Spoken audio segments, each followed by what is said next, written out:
తెలంగాణలో యూరియా కష్టాలు కొనసాగుతున్నాయి. యూరియా సరిపడా లేకపోవడంతో అన్నదాతలు ఆందోళనకు దిగుతున్నారు. యూరియా కోసం భారీగా క్యూలు కడుతున్నారు. అయినా అందరికీ యూరియా అందకపోవడంతో ఆందోళనకు దిగారు. నల్గొండ జిల్లాలో రైతులు మెరుపు ధర్నాకు దిగారు. నాగట్పల్లి అద్దంకి రహదారిపై ఆందోళన చేపట్టారు.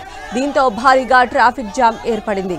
అటు వరంగల్ జిల్లాలోనూ యూరియా కోసం నిరసనలు కొనసాగుతున్నాయి. రాయపర్తిలో బీఆర్ఎస్ నేతలు రైతులకు మద్దతుగా ధర్నా చేపట్టారు. మాజీ మంత్రి ఎర్రబెల్లి దయాకర్ రావు నేతృత్వంలో వరంగల్ ఖమ్మం రహదారిపై బైఠాయించి నిరసన తెలిపారు. దీంతో భారీగా ట్రాఫిక్ జామ్ ఏర్పడింది. సమాచారం అందుకున్న పోలీసులు ఎర్రబెల్లిని అరెస్ట్ చేశారు.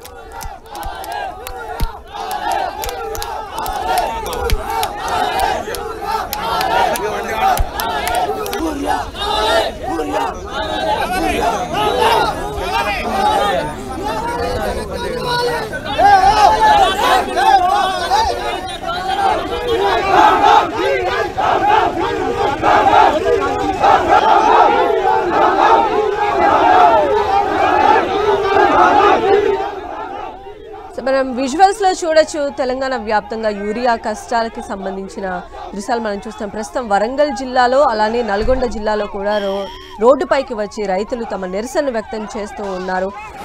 యూరియా సరిపడా లేకపోవడంతో అన్నదాతలు ఆందోళనకు దిగుతున్నటువంటి పరిస్థితి నెలకొని ఉంది. వరంగల్ జిల్లా అదేవిధంగా నల్గొండ జిల్లాలో కూడా రైతులు రోడ్డుపైకి వచ్చి తమ నిరసనను వ్యక్తం చేస్తూ ఉన్నారు. యూరియా కోసం భారీగా ఇప్పటికే క్యూలు కూడా కడుతున్నటువంటి పరిస్థితి కనిపిస్తోంది. అయినా కూడా అందరికీ యూరియా అనేది టైంకి అందట్లేదు. ఈ నేపథ్యంలోనే రైతులు ఆందోళన బాట పట్టారు.